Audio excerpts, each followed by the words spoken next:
Yeah, so I picked everybody back up, even Thor. Yeah, sons of bitches. We'll see how long this lasts. 0 days since last mass casualty event. Well, Dracula notwithstanding, but I have him out for a reason with his accessories here. Speaking of accessories, uh, I don't know. I was watching some review recently where they talked about this figure. This is the House of X Powers of 10. I think it was the Tri-Sentinel Build-A-Figure wave, um, featuring that rather interesting. I think it was the last time that I was really on board reading X-Men. I don't know when that would have been, around 2016, 2017, maybe a little later than that. This is the Omega Sentinel. It is one figure. I bought two of them because they have extra pieces. Oops. Up against the wall with you, honey. When in doubt, up against the wall. And almost always solves the problem. Each of these figures came with extra head. So you got these two heads. This head here, which I understand is racially incorrect. There was some controversy at the time. She appears to be Caucasian, and apparently the character in the comics was not. I believe this head is the same character, but at a different stage in time. House of X Powers of 10 was a storyline that kind of spanned a great length of time, I think 100 or more years in X-Men future history. These figures, I think, must have come out around 2017, or it probably was 2018, maybe even early 2019. A lot of times they'll release Marvel Legends waves like at the end of one year and the beginning of another, so there's some confusion because of distribution issues about even what year the wave is, which is why like actionfigure411.com is a good resource for actually figuring out what year any given wave was actually released when there's some confusion. Sometimes reviewers will get them early and then they'll review them and put them on their 10 best of the year list, and most people don't even consider the figures to be from that year. They figure that they're from the next year because they don't get them until, January or February. But who cares, right? Who cares? What difference does it make? Lost in the weeds again. So the reason why I bring this up, and I'm going to guess that it was 2018, the House of X Powers of 10 wave. I bought two sets of these, two entire sets of this wave. And again, to keep with sort of today's theme, the Tri-Sentinel Build-A-Figure, I think, is one of the worst Build-A-Figures ever in the history of the entire, Marvel Legends line, both Toy Biz and Hasbro, other than, Hitmonkey and Rocket Raccoon. Both of those Build-A-Figures were about the size of this piece right here. Speaking of this piece right here, as long as we're talking, so you could make these characters so they each just have regular, I mean, obviously they're like cybernetic arms. And now I'm realizing, I should love these more than I do because they have cyborg arms. But this one at least has some paint on it to sort of give it like a look like it's powering up or something. The orange paint, it also makes me want a dreamsicle for some reason. This one, which is this one here. Now, what's interesting is I just discovered this in trying to swap these out. This one has a hinge, so you can move it up and down. You can see I have her arm bent there on the far left. This one has no hinge, although it appears to.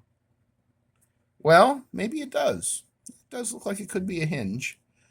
But anyway, I was trying to bend this piece here on the far right, and I stressed the plastic, and you got that awful white mark on the plastic on the, the opposite number of this one, that one there, because I pushed it too hard when I thought that I had found the hinge.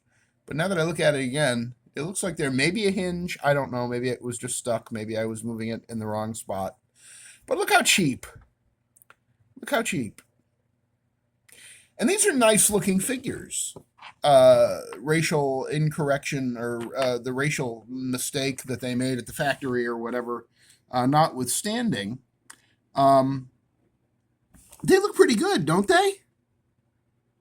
You know, they're intriguing, these characters. I was, when I bought the 2 entire waves, and my bigger point here is that around the time this wave came out, which I think was 2018, I was buying almost always 2 of every Build-A-Figure wave, and there were like still 5 or 6 Build-A-Figure waves a year.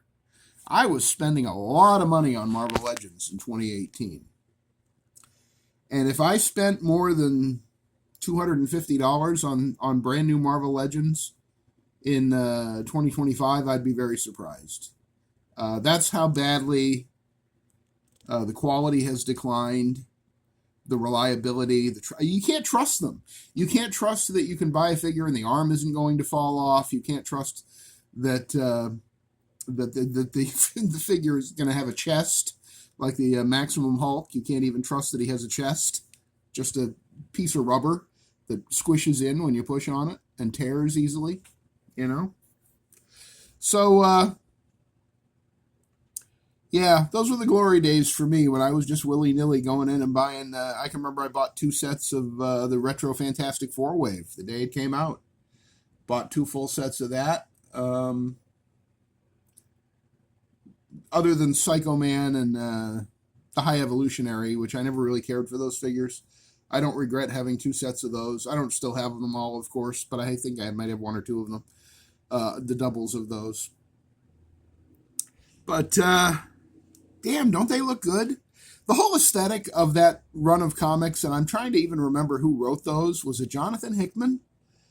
The House of X, Powers of 10, the 2 books that were running at the same time, with Professor Xavier running around in Phantom X's body with that kooky helmet, and it was like, you know, all of the mutants were united, the good guys and the bad guys working together with a secret council. And my God, the first year of those comics, I mean, every issue was just a revelation. They were so fantastic. And I don't even know if any of that stuck in continuity, or is that all forgotten now? If you know, let me know in the comments. But so yeah, let's see. Just to sort this out according to who would get what. So she'd get that head because that's her alternate head. She would get that head because that's her alternate head.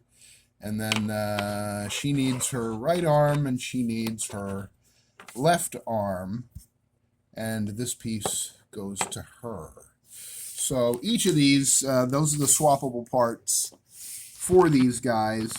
That's pretty extraordinary. I guess that's probably where all the money went, instead of, you know, finding out what the actual racial identity of the character was, or painting the and I'm probably gonna do it with my silver acrylic paint pen. Just paint in there something. Maybe silver, maybe red, although I don't want to compete with the red on the costume. The red, the red, white, and black are all stunning, are they not? I mean, these are beautiful costume designs, beautiful character designs, worthy of, like, one of my favorite science fiction TV shows of all time is Space 1999, which had this crazy, crazy aesthetic, sort of 2001: A Space Odyssey, meets, I don't even know what the hell it meant. Whoop! Are we still recording? Hey, we're still recording. He dropped the phone and we're still recording. But yeah, these costumes kind of remind me of Space 1999 a little bit. And that's always a good thing. I love that show. My top 5 science fiction TV series of all time are probably Babylon 5, Star Trek the Original Series, Space 1999, Fringe, and what else? Yeah. There's a lot that are vying for 5th place, so I'll have to give that some more thought. Sorry to leave you hanging. But anyway, I've been thinking a lot about these guys. Like I said, I saw them mentioned in a review recently. And also, I had them both identically sort of kitted out with the red head and just the normal-ish arms, you know, that end in hands instead of laser guns or whatever those are. And then I had them flanking my my kit bashed Sir Patrick Stewart on the X-Men chamber body with the fedora and the sadly broken neck. If anybody has a chamber body they don't need, get in touch. You know, if you can hook me up. Really would like to replace that the body of Chamber with the broken neck now. Another Hasbro specialty. You know, they use that antiquated, obsolete disc hinge, and when the plastic dries out and you go to swap the heads, then that neck joint just snap. I've had that happen on at least half a dozen figures over the years. And it's heartbreaking every time. But, you know, Hasbro puts the H in heartbreak. That's for sure. So these are the girls. The Omega Sentinels. You know, as I say, I had them both with the red head and the regular normal, semi-normal arms. But I think they look better, you know, in their two different modes, I guess. Sort of like teammates instead of just being the same character twice. What do you think? Omega Sentinels. I got to look them up. I don't even know anything about them. I don't know what they're up to. I don't know what their agenda is, who their boss is. I don't know. I just thought they were cool looking figures. But more importantly, I thought the other figures in that wave, like Professor X and the Old Man Wolverine that had the brown suit and the little scruffy beard. I don't have him anymore. Kind of wish I'd kept him. He was cool. Always keep your brown suit Wolverines. Always. Because for some reason, they're always harder to get and harder to find. Just hang on to them. You don't have to sell them. Don't do that. Don't do that. Yeah, I don't really know if I have any other thoughts. You know, Hasbro cheaped out on the paint on that accessory that's staring you down right in the center of the screen right now.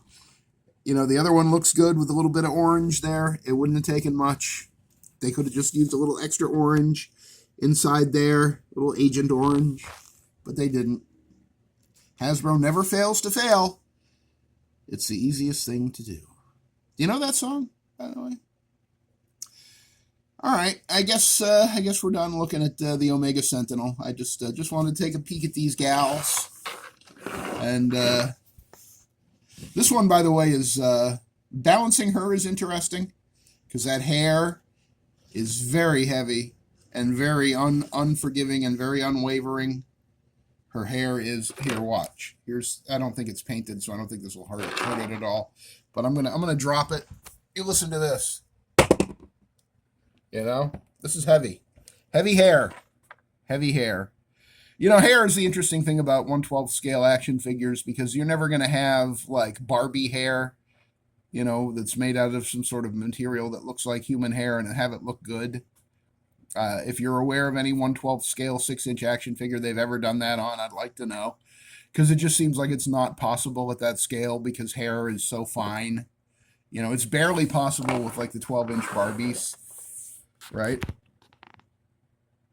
They look so freaking cool. They look so freaking cool. Like something from Doctor Who, maybe. Right? Doctor Who. Space 1999 meets Doctor Who. What do you say? You agree? Disagree? Let me know. That's my look at the X-Men House of X Powers of 10 Omega Sentinel X2. Here on Avian and Loaded's Action Figure Obsession. If you say words slower, sometimes they come out correctly. You heard it here first, folks. Thanks for joining me for this Action Figure Obsession video. Appreciate you stopping by and spending about 15 minutes with me, a little under 15 minutes.